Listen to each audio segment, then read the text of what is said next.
ایک عورت عراق سے آئی، اس کی 5 یتیم بچیاں تھیں تو اسے ضرورت تھی وظیفے کی۔ اس نے آ کے پوچھا حضرت عمر بن عبدالعزیز کا گھر کہاں؟ تو لوگوں نے فرمایا وہ سامنے جو ٹاٹ اور بوریے کا پردہ لٹک رہا ہے وہ عمر بن عبدالعزیز کا گھر ہے۔ دروازے پہ دستک دی تو ایک عورت اندر برتن دھو رہی تھی۔ پوچھا السلام علیکم، امیر المومنین سے ملنا ہے۔ وہ کہنے لگی اس درخت کی چھاؤں میں بیٹھ جاؤ، ابھی تشریف لاتے ہیں۔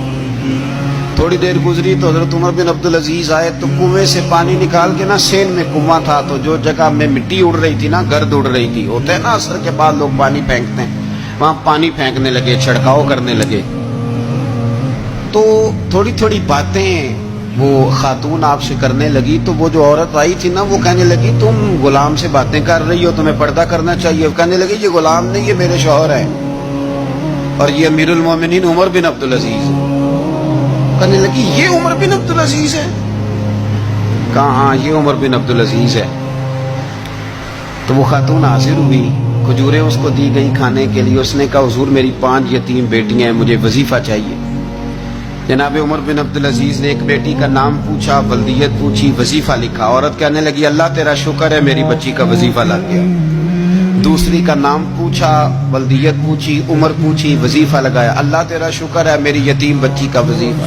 4 بچیوں کے وظیفے عمر لکھتے رہے، خاتون اللہ کی حمد کرتی رہی۔ 5ویں کا لکھنے لگے تو کہنے لگی میں نے زمانہ بڑا دیکھا ہے پر عمر بن عبدالعزیز تیری طرح کا بندہ نہیں دیکھا۔ آپ فرمانے لگے اب میں 5ویں کا وظیفہ نہیں لکھتا، 4 کا وظیفہ جا کے گورنر سے منظور کرا لے اور 4 کو کہنا تھوڑا تھوڑا 5ویں کو بھی دے دے۔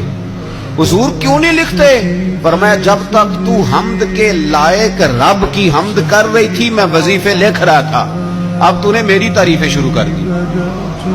اپنی تعریف پر کیسے وظیفہ لکھوں؟ وہ تو حمد کے لائق ہے، اس کی حمد ہونی چاہیے، لیکن میں اپنی تعریف پر، اپنی خوشامد پر میں نہیں لکھتا۔ جا اللہ تعالیٰ تیری لیے بہتری کرے۔ وہ خاتون کہتی ہے میں وہاں سے آئی، مجھے مہینوں لگ گئے، سفر لمبا تھا۔